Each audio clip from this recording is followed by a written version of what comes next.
Et puis Bastia a l'air comme ça d'une proie facile. Bastia n'a toujours pas gagné cette saison à l'extérieur. Pourtant, les joueurs de Gérard Gilly ont plutôt bien débuté 2003, un nul à Monaco et puis une victoire convaincante de 2-0 contre Lyon. Une victoire serait une bouffée d'oxygène selon Vahid Halilhodžić, qu'on n'appellera plus coach Vahid, puisqu'il trouve ça un petit peu trop militaire. Dont acte. Rennes Bastia avec Eric Bénard. Oui, Rennes pas plus déçu que ça par sa défaite à Marseille et qui entend retrouver une dynamique contre Bastia.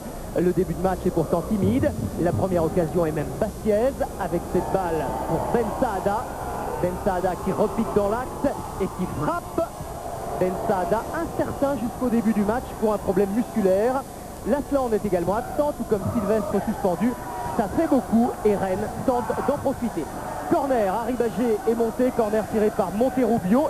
Et tête de Piquion qui devance Bento. Mais mis à part ses coups de pied arrêtés, Bastia n'est pas vraiment en danger. Rennes recherche beaucoup Piquion devant. Ballon récupéré ici par Réveillère qui donne pour Piquion la sortie de Bento derrière la frappe de Monterrubio. Et c'est Matingou qui vient sauver son équipe. Voilà la première vraie occasion du match. Bien joué de la part de Matingou qui vient sauver Bastia sur cette frappe de Monterrubio. Il s'en est fallu de peu. Bento avait relâché cette balle. L'équipe de Gérard Gilly est bien en place. Et c'est Rennes qui joue bizarrement les contres. Avec un ballon ici pour Piquion. Piquion qui lance Monterrubio. La sortie de Bento. Encore une fois Monterrubio qui s'écroule. Il prendra un carton jaune pour simulation sur une action similaire. Mais Bastia joue également la moindre balle de contre, comme ici avec Vignal. Vignal qui centre pour la tête de Maurice. Ça passe à côté. Maurice mis en confiance par son but contre Lyon. Mais Tchèque, on va le voir sur le ralenti, accompagnait parfaitement cette balle.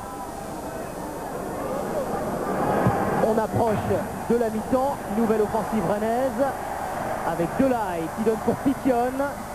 Piquion en retrait. La frappe d'Escudé, c'est encore à côté. Escudé masqué par Matingou. 0-0 à la mi-temps. Le tout sous les yeux, on va le voir, de Jay l'Auxerrois et de Frey, le Suisse du Servette Genève, qui devraient signer tous les deux demain. Réveillère s'envolera lui pour Valence pour y signer également son contrat. Début de la seconde mi-temps, le discours d'Halilhodžić a dû porter. Rennes revient avec de nouvelles intentions, beaucoup plus de fluidité dans le jeu, beaucoup plus de mouvement. Centre ici pour la tête de Monterrubio et arrêt réflexe de Bento. Arrêt un petit peu chanceux, le ralenti est parlant. Et derrière, c'est un dégagement de Tchèque. Loin devant, beaucoup plus de rythme également dans cette seconde période. Matingou laisse passer et Delaye qui contrôle mal. Delaye qui en profite mais qui pousse trop loin son ballon. Tout ça se passe en l'espace de 10 minutes.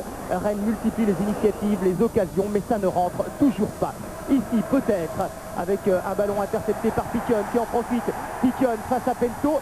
Nouvel arrêt de Bento qui relance immédiatement. On est dans la continuité de l'action. Les Bastiais qui repartent. On vous l'a dit, beaucoup plus de rythme dans cette seconde période avec Essien. Essien qui peut donner pour Ferreira. Ferreira face à Leland, centre de Ferreira, ça revient dans les pieds du Bastia. Deuxième chance face à Leland.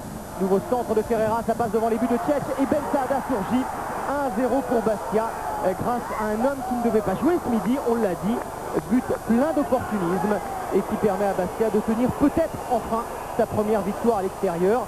3 points sur 30 prises à l'extérieur, c'est peu et fin peut-être donc de la disette ce soir.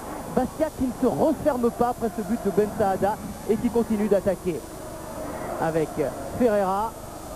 Ferreira qui frappe de loin, la claquette de Petr Cech. Halilhodžić n'en peut mais, il a beau implorer les cieux, Rennes ne marque toujours pas. Rennes qui donne tout dans cette fin de partie.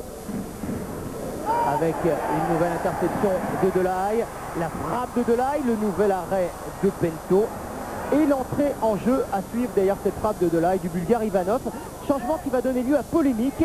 Monsieur l'Ermite demande à Vahid Halilhodžić de se rasseoir.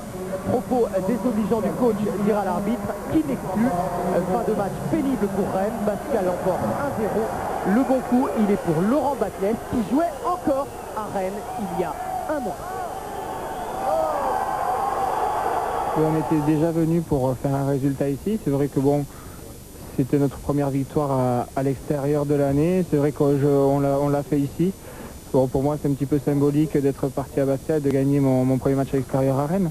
Maintenant, je crois que personnellement, bon, ça ne s'est pas trop mal passé, mais c'est surtout l'équipe qui a bien su gérer ce match et a bien su continuer sur les mêmes valeurs que l'on avait depuis 3-4 matchs. Et on prend 3 points ce soir et il faut continuer sur ces bases-là et on va vite se sauver. Laurent Batles au micro de Christophe Pignol. Abnégation, courage, volonté, dira également Gérard Gilly. L'année 2003 débute décidément bien pour Bastia. C'est clair, et on vous l'a dit, et il faut le répéter, c'est un petit événement, c'est la première victoire à l'extérieur de Bastia, et c'est le 3e but de Ben Saada, et c'est toujours des buts importants qu'il marque, puisque les 2 premiers ont été ceux de la victoire face à Marseille.